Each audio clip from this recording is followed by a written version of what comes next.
अस्सलाम वालेकुम students, this is the biology class of superior group of college Gujranwala.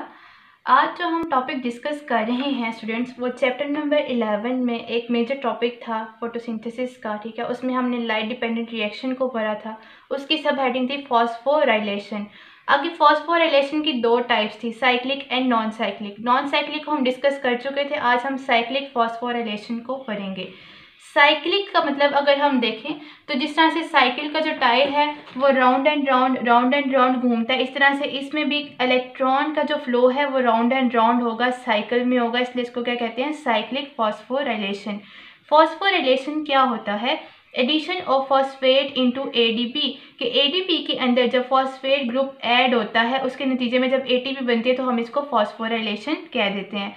तो electron का फ्लो करना इसलिए ज़रूरी है क्योंकि इलेक्ट्रॉन फ्लो करेंगे तो एनर्जी निकलेगी तो एडीपी के अंदर ये एक फॉस्फेट ग्रुप ऐड होके इसको एटीपी में कन्वर्ट कर देगा। एडीपी बेसिकली क्या है?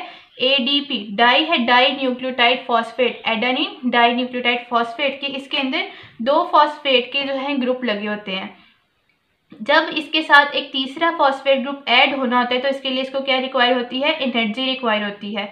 वो एनर्जी जब इसको इलेक्ट्रॉन के फ्लो करने से इलेक्ट्रॉन अपनी एनर्जी को लूज करते हैं, एनर्जी मिलती है एडीपी को, तो ये इनऑर्गेनिक फॉस्फेट का ग्रुप इसमें ऐड हो जाता है और एटीपी बन जाती है, यानी कि एडिनोसिन ट्राइन्यूक्लियोटाइड फॉस्फेट 3 फॉस्फेट ग्रुप इसके अंदर अटैच हो जाते हैं।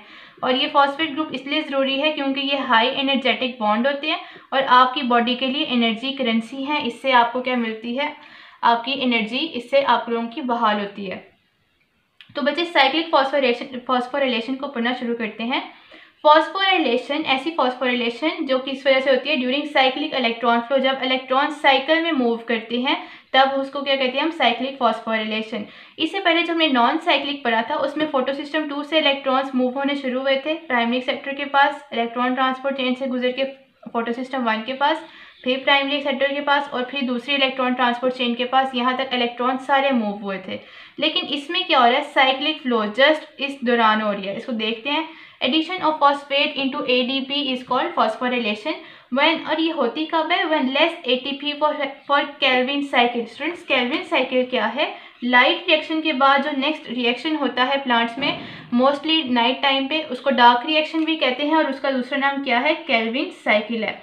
अब केल्विन साइकिल के लिए जो प्रोडक्ट्स हैं ना लाइट रिएक्शन की कौन कौन सी दो प्रोडक्ट्स हैं? एक तो हमारे पास नॉन साइक्लिक में हमने पढ़ा था एटीपी बनता है, दूसरा हमारे पास NADPH बनती है और तीसरा हमारे पास क्या बनती है? ऑक्सीजन बनती है। ऑक्सीजन जो स्टूडेंट्स हमने पढ़ा था एटमॉस्फेयर में चली जाती है और उसी ऑक्सीजन को हम इनहेल करते हैं। तो ये ATP और NADPH जो है ना, ये आगे जाके रात के टाइम डार्क रिएक्शन में यूटिलाइज होगा और उसका दूसरा नाम क्या है? केल्विन साइकिल है। तो अब ये ATP और NADPH, जब ऐसी कोई कंडीशन आ जाए कि NADPH की तो इनफ अमाउंट हो, लेकिन जो हमारे पास ATP है ना उसकी अमाउंट, उसके जो नंबर हैं वो थोड़े से कम हो जाए, ठीक है, निस्बतन किसके? NADPH के, तो फिर क्या होता है? When less ATP for Calvin cycle, तो NADPH एक्यूमुलेट हो जाता है इन द क्लोरोप्लास्ट। ठीक है, तो वो कहाँ पे एक्यूमुलेट मतलब जमा होने लग जाता है, उसको स्टोर करने लग जाते हैं प्लांट अपने क्लोरोप्लास्ट में। अब इंक्रीज इन NADPH, जब NADPH की अमाउंट जो है वो ज़्यादा होगी, उसमें इंक्रीज हो गया।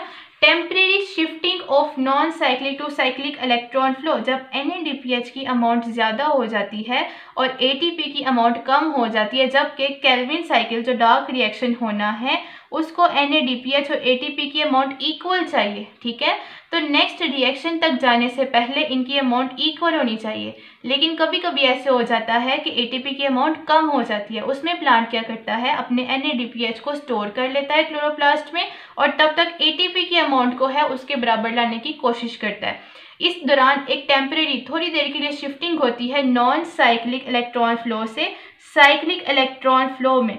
बच्चे, नॉन साइक्लिंग में तीन चीज़ें बन रही थी ना, अभी मैंने बताया, ऑक्सीजन, NADPH और ATP। क्यों? क्योंकि उसमें दोनों फोटोसिस्टम्स इन्वॉल्व थे। अब इसमें क्या होगा? सिर्फ और सिर्फ इलेक्ट्रॉन को हमने फ्लो करवाना है सबसे छोटे हिस्से में, सबसे छोटे साइकिल में, ताकि हमें ज़्यादा से ज़्यादा ATP कम अमाउंट में मिल सके। तो temporary shifting from non cyclic to cyclic electron flow, ठीक है, इसको हम क्या कहते हैं? Cyclic phosphorylation. ये क्यों हुई है? क्योंकि NADPH की अमाउंट ज़्यादा हो गई है और ATP की कम हो गई है। क्योंकि ये बिल्कुल थोड़ी देर के लिए चलता है। जब भी हमारी एटीपी की अमाउंट जो है वो NADPH के इक्वल हो जाएगी तो वापस से दोबारा से नॉन साइक्लिक स्टार्ट हो जाएगा, इसलिए इसको शॉर्ट सर्किट भी कहा जाता है। फोटो एक्साइटेड इलेक्ट्रॉन जो है फोटो सिस्टम वन में मूव करेंगे। अभी हम इसका मैकेनिज्म जब पढ़ेंगे तो पता चलेगा ये यहाँ पे ये पॉइंट आपकी थ्योरी में क्या लिखा हुआ है, और ये फोटो सिस्टम 2 को यूटिलाइज नहीं करेगा। चलिए इसको समझने के लिए हम इसकी एक्सप्लेनेशन को ज़रा देखते हैं। सबसे पहले देखें क्लोरोफिल P700, ये वाला जो फोटो सिस्टम 1 है इसके ऊपर क्लोरोफिल की जो अमाउंट है वेवलेंथ को एब्जॉर्ब करने की वो क्या है 700, इसलिए हमने इसको कहा था फोटो सिस्टम 1 या P700। एब्जॉर्ब लाइट, ये क्या करेगा, यहाँ से जो सनलाइट इस पर गिर रही है वो क्लोरोफिल उसको एब्जॉर्ब करेगा। उस एनर्जी की वजह से इलेक्ट्रॉन्स जो हैं वो निकल के किसके पास जाएंगे, प्राइमरी इलेक्ट्रॉन एक्सेप्टर के पास। ठीक है, अब यहाँ से इलेक्ट्रॉन ऊपर गए, क्यों, क्योंकि वहाँ से लाइट आई थी, लाइट में एनर्जी होती है, एनर्जी इलेक्ट्रॉन्स जो है एनर्जी की वजह से एक्साइटेड हो जाते हैं। ठीक है, तो इलेक्ट्रॉन जो है वो कहाँ पे चले जाएंगे, प्राइमरी एक्सेप्टर के पास। अब पीछे जब इलेक्ट्रॉन निकल गए तो यहाँ पे तो एक होल बन जाएगा ना, उसको हम क्या कह देते हैं, इलेक्ट्रॉन होल कह देते हैं। ठीक है, पीछे क्या बन जाएगा, electron hole in the chlorophyll. अब यहाँ पे होल बन चुका है, लेकिन अब जो ऊपर इलेक्ट्रॉन गए हैं, नॉर्मली क्या होता था नॉन साइक्लिक में, इलेक्ट्रॉन यहाँ पर आते थे और FD और NADP प्लस के साथ जाकर रिडक्शन करते थे और NADPH को बनाते थे, ऐसे ही था। लेकिन यहाँ पे तो हमें NADPH चाहिए ही नहीं, वो पहले ही इनफ अमाउंट में मौजूद है, हमें तो क्या चाहिए, ATP चाहिए। तो यहाँ पे एक अल्टरनेटिव पाथ लेगा, राइट साइड पे जाने की बजाय ये रिटर्न बैक करेगा, लेफ्ट साइड पे मूव करेगा, इसको कहते हैं अल्टरनेटिव पाथवे। ठीक है, तो प्राइमरी इलेक्ट्रॉन एक्सेप्टर से इलेक्ट्रॉन किसकी तरफ जाएंगे, वापस जाएंगे फेरिडॉक्सिन के पास, और फेरिडॉक्सिन से वापस आएंगे साइटोक्रोम कॉम्प्लेक्स के पास। साइटोक्रोम कॉम्प्लेक्स से इलेक्ट्रॉन मूव करके प्लास्टोसायनिन से कहाँ पे आ जाएंगे, फोटो सिस्टम 1, जहाँ पे इलेक्ट्रॉन होल बना था। इस इलेक्ट्रॉन होल को ये वापस से क्या कर देगा, फिल कर देगा, फिर से ऊपर जाएंगे, फिर से इस तरह से ये साइकिल जो है चलता जाएगा। सबसे छोटा साइकिल हर इलेक्ट्रॉन फ्लो के दौरान, जब इलेक्ट्रॉन फ्लो करते हैं तो उनकी क्या होती है, एनर्जी रिलीज होती है। एनर्जी रिलीज जो हो रही होगी वो ADP के अंदर इनऑर्गेनिक फॉस्फेट को ऐड करके क्या बना देगी, हमारे लिए ATP बना देगी। जब ATP की अमाउंट NADPH के इक्वल हो जाएगी वहीं पर ये साइकिल जो है रुक जाएगा। तो molecule of ATP is produced during electron transport chain. ठीक है, थ्रू केमियोस्मोसिस, एक प्रोसेस है केमियोस्मोसिस, उसके नतीजे से ये ATP बनेगा, वो हम इंशाल्लाह नेक्स्ट लेक्चर में डिस्कस करेंगे।